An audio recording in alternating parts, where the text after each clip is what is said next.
Le mercato du Barça s'emballe. Et cette fois, plusieurs dossiers avancent en même temps, à un rythme qu'on n'avait pas vu depuis longtemps. Ter Stegen, c'est bouclé. Le gardien allemand va rejoindre l'Ajax en prêt. Le dernier point de friction entre les deux clubs vient d'être réglé. Une page se tourne au Camp Nou, et honnêtement, c'est la fin d'une époque. Romero, lui, est dans le viseur de deux géants en même temps. L'Inter Milan a déjà entamé des discussions concrètes, et le Barça suit ce dossier de très près. Le champion du monde va quitter Tottenham cet été, c'est désormais acté. La seule question, c'est de savoir qui va l'emporter dans ce duel au sommet. Et pendant que tout le monde parle d'attaquant et de milieu, un latéral droit est en train d'exploser à la Coupe du Monde avec l'Espagne. Un profil qui colle parfaitement au système de Flick. Et son nom commence à circuler sérieusement en interne, dans les bureaux de la direction sportive. Et enfin, le Real Madrid sort l'artillerie lourde dans l'affaire Negreira. Cette fois, les meringues ne font pas dans la dentelle. Ils réclament quelque chose d'historique, une sanction sans précédent.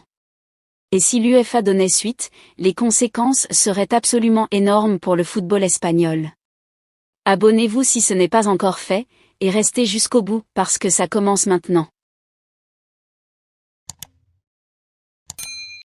Alors commençons par le dossier Ter Stegen, qui vient de connaître son épilogue.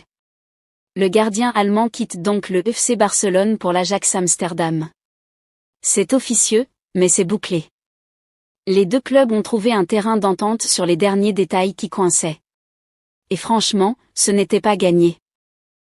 Pour ceux qui ont suivi, il y avait encore un point de friction important jusqu'à récemment, le partage du salaire.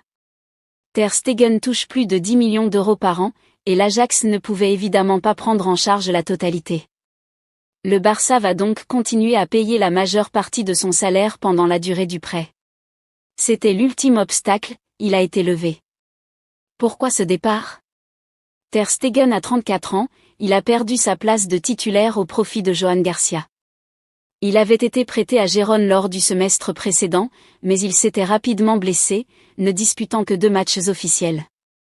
Et avec la relégation de Gérone en 2e division, un transfert définitif est devenu impossible. Du côté de l'Ajax, il cherchait activement un gardien expérimenté, à l'aise dans le jeu au pied. Ter Stegen correspond parfaitement à ce profil. Le club néerlandais, qui a terminé seulement 5e la saison dernière, espère qu'il pourra les aider à retrouver leur gloire d'antan. Pour le Barça, c'est une bonne opération, un salaire en moins sur la masse, et un gardien légendaire qui peut continuer à jouer au haut niveau ailleurs. Une page se tourne, mais c'est une page qui se tourne en douceur. Autre dossier brûlant, Cristian Romero. Là, on parle d'un champion du monde, d'un taulier de la défense argentine, qui est en train de briller en ce moment même à la Coupe du Monde. Il a d'ailleurs marqué un but crucial en 8e de finale contre l'Égypte, dans cette remontée héroïque de l'Albiceleste. Mais à Tottenham, les choses ont changé. Roberto De Zerbi, le nouvel entraîneur, ne compte plus sur lui. Le club londonien a déjà remodelé sa charnière centrale avec 2 arrivées, Marcos Senesi, libre en provenance de Bournemouth, et Jean-Paul Van Eyck, recruté pour 60 millions d'euros à Brighton. Romero est donc sur le marché. L'Inter Milan a déjà pris les devants.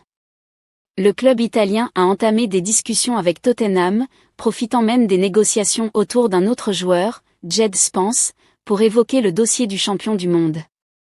L'Inter apprécie énormément son profil, mais le coût de l'opération reste très élevé. C'est là que le Barça entre en scène. Les Blaugrana suivent de près la situation de l'international argentin.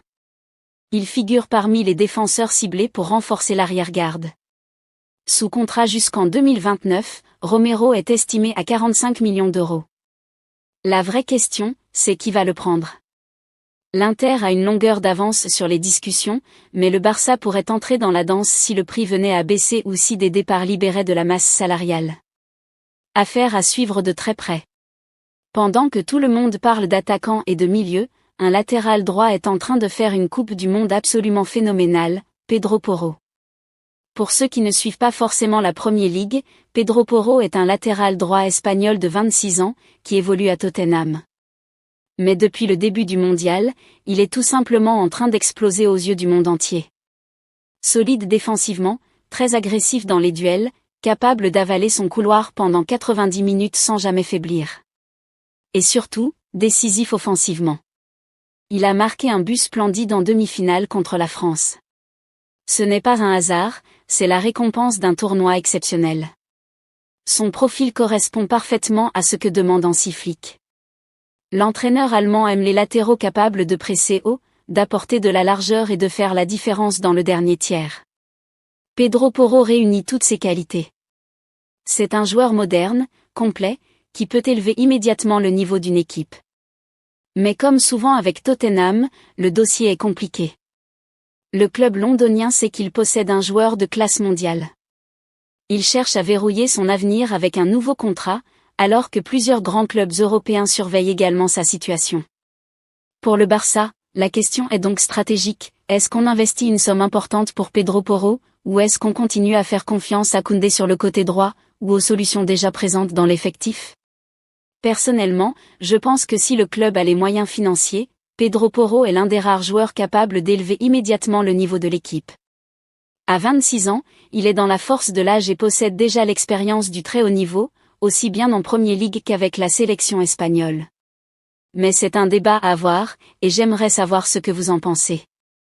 Et puis, il y a ce dossier qui dépasse le cadre du simple mercato, qui touche à l'intégrité même du club et de son histoire, l'affaire Negreira. Le Real Madrid sort l'artillerie lourde. Cette fois, les meringues ne font pas dans la dentelle. Ils ont clairement affiché leur volonté de ne rien lâcher et de poursuivre leur démarche jusqu'à la conclusion définitive de l'enquête.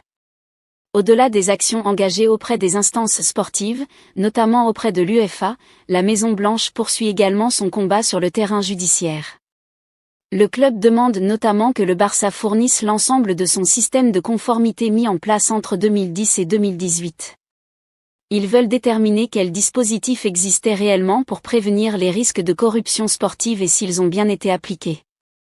Les avocats madrilènes souhaitent également que soient examinés plusieurs éléments financiers liés aux sociétés Trocep, Radamanto et Best Norton.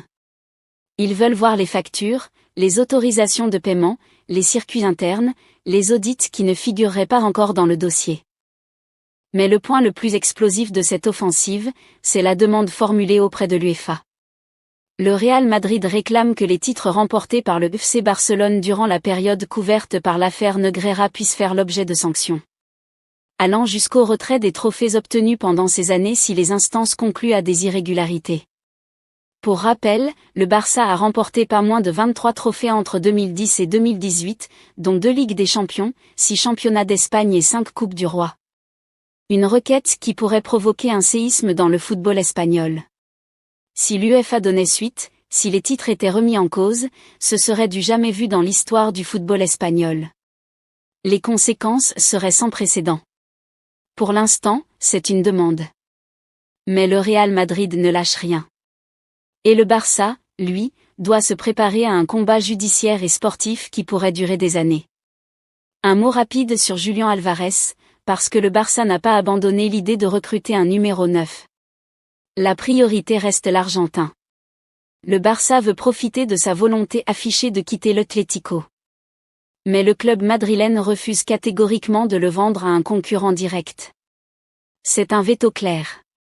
Le Barça a donc un plan B, moins prioritaire mais crédible, au cas où l'opération échouerait. Le nom de ce plan B n'a pas été révélé, mais le club explore d'autres pistes. La direction barcelonaise veut absolument un numéro 9 après le départ de Robert Lewandowski. Mais pour l'instant, le dossier Álvarez est bloqué. Arsenal est en pole position, on l'a vu dans la vidéo précédente. Et le Barça regarde sa cible s'éloigner. Voilà pour cette vidéo, merci d'être resté jusqu'au bout. Franchement, ce mercato est en train de devenir un véritable feuilleton. Ter Stegen qui part, Romero qui attire les géants, Porro qui explose au mondial, le Real Madrid qui attaque sur Negreira, Álvarez qui s'éloigne. Il y a de quoi faire. Dites-moi en commentaire ce que vous pensez de tout ça. Porro, vous le prenez ou vous laissez Koundé sur le côté droit? Romero, bonne idée ou pas? Ter Stegen, vous êtes triste de le voir partir? Et cette affaire Negreira, vous pensez qu'elle peut vraiment aller jusqu'au retrait des titres? Likez la vidéo si elle vous a plu, abonnez-vous pour ne rien louper de la suite, et on se retrouve très vite pour la prochaine édition.